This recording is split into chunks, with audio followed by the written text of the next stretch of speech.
What's good, you man? I can't lie, this is my first time doing this kind of video. First time.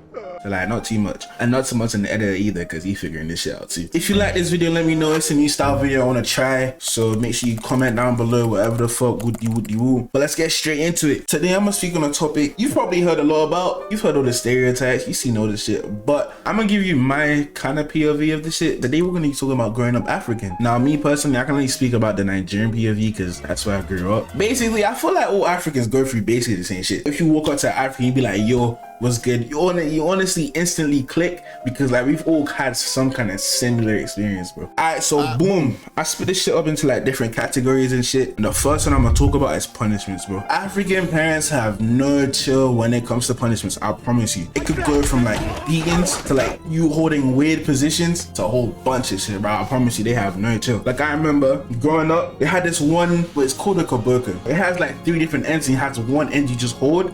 That shit hurts, bro. I can't lie to you. That shit hurts. That shit stings. That's like some shit you SLAV.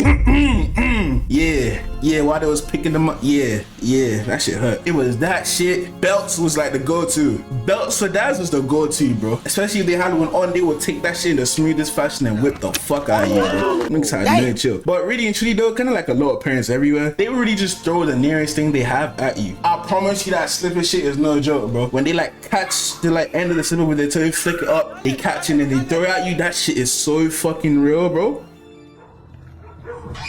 One time my mom pulled that shit on me, I fucking stepped and hit my head on the ground. She was laughing at me though.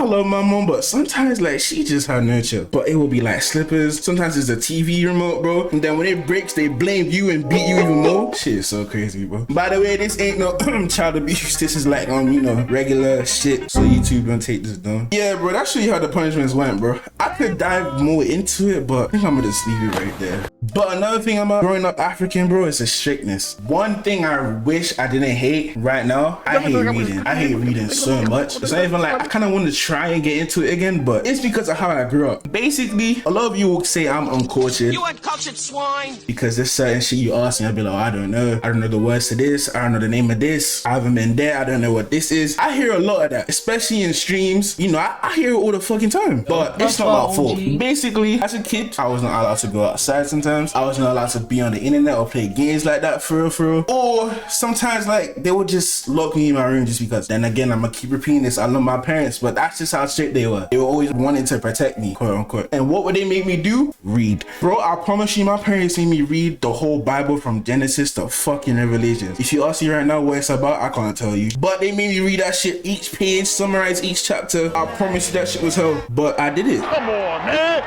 That's too easy. They would just force me to read, and then growing up, I kind of like just dismissed the point of reading because I just hate that shit. So that's why like I tried to get into reading now, but it's just like, it's like now I'm trying to enjoy as much TV, social media as possible. It's kind of like that. And like another thing is the family, especially I'm gonna speak specifically on mine because I feel like everyone has their own way. Being the oldest sibling, oldest child, or being like the only son is kind of the same thing. Because like as the only son, I'm not the oldest, by the way. I'm the 3rd child out of 4, and I have 3 sisters. Yeah, I'm the only boy. I swear it feels like the whole world is on my shoulders. They put so much responsibility on me alone. It's like I can't do shit. I just have to chest it and just keep walking. Shit is bare annoying because like they're always asking me about shit. They always coming to me, and I can step up to the challenge. It ain't a problem for me, but that's just really how it is. And it's like they're looking to you to be the breadwinner of the family, and then like on top of that, your main family's looking to you, the extended family's looking to you. It's a whole bunch of shit. I can't lie. When I think about it, I don't really fuck with my extended family like that. Not all of them, because a lot of my family is cool as fuck. I fuck with all of them, but some of them some of them can catch a slap, I promise. But that's another conversation for another day. And then another thing is education too. They take that shit so seriously, bro. That stereotype of your African parents wanting you to be a doctor or a lawyer is real. I can't lie. As soon as I was old enough to start thinking about that shit, my dad was like, oh yeah, you're about to be an engineer. And like, I was good at math. Math was pretty easy for me, so I was like, I don't really mind it. But like, I ended up drifting off into software engineering, which is kind of around the same shit, and then kind of just dropped it all because I can't lie, this wasn't for me. Like, it's cool to do, but it's like, not like it's hard enough, and I just don't enjoy it. I ain't finna sit behind a desk doing some shit I don't enjoy for real, so I dropped it. So all you man that dug that shit out and are lawyers today, shout out to you because you're a way better person than me, But if I need a lawyer, I'm hit you up. Not like I'm gonna need one anyway. It's like I'm a criminal or nothing. I'm actually a very good citizen. Anyways, but we can talk about the positives. It's some good things about growing up, like the food. I promise you, I'm gonna be completely honest. Party jollof rice and plantain and chicken. Promise you, that's like the best combo, bro. And like for a bevy, I like a little cold Fanta or a Sprite, bro. I promise you, that combo is just unmatched, bro. Perfect. Everything, down to the last minute details. It's like a difference between regular jollof and party jollof. Oh, that sounds fat as shit right now. But there's a difference between them, bro, and something about party jollof just hits, bro. I can't lie to you. Delicious. But yeah, that's my go-to meal. Like the shit, like the food, you know, like the culture, the dancing, the music. Afro beats is just like we just like that. I don't know what to tell you. And I'm kind of happy I grew up. There are ups and downs of wherever you grew up, and I claim where I'm from because I'm proud of the culture. I want to push that onto the coming generation. Just keep that shit going because I truly love it. So you know, there's positives, there's belts and shit, but there's positives. I would say one thing I kind of regret though is not picking up on the languages, and it's not really my fault because I didn't really grow up in Nigeria till like a later age. I kind of grew up in like an English speaking. I grew up in London. Good morning, Glenn. So like my parents wasn't always really speaking language to me, but even though when they did, it's different from like, you know, hearing it and understanding to like speaking it fluently. Cause like my mom told me to do something like Yoruba, for example, which is what she is, I will get the grasp of it. But like I just wish I could speak that shit fluently, bro. Cause I promise you, Africans know this, bro. Like you see someone like you see same place like your friend or something, you in public, you wanna just bust it for a little bit, whatever the fuck. Just speak the language and shit, and they don't know what the fuck you talking about, bro. Bro, what are you talking about, man? Niggas thinking you putting a whole voodoo curse on them, but really and truly you just chilling. You know, that's one of my regrets. Off topic though, I'ma let you niggas know right now. There's a lot of you calling me a whore. Whore?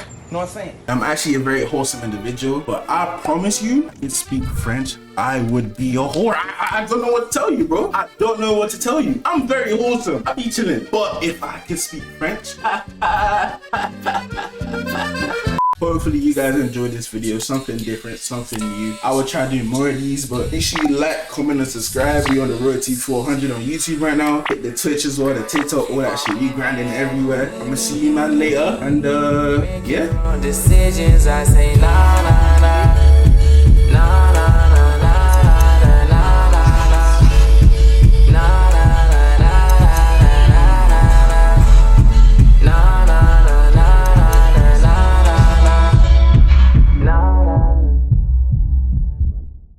Like this video for some free jollof rice though.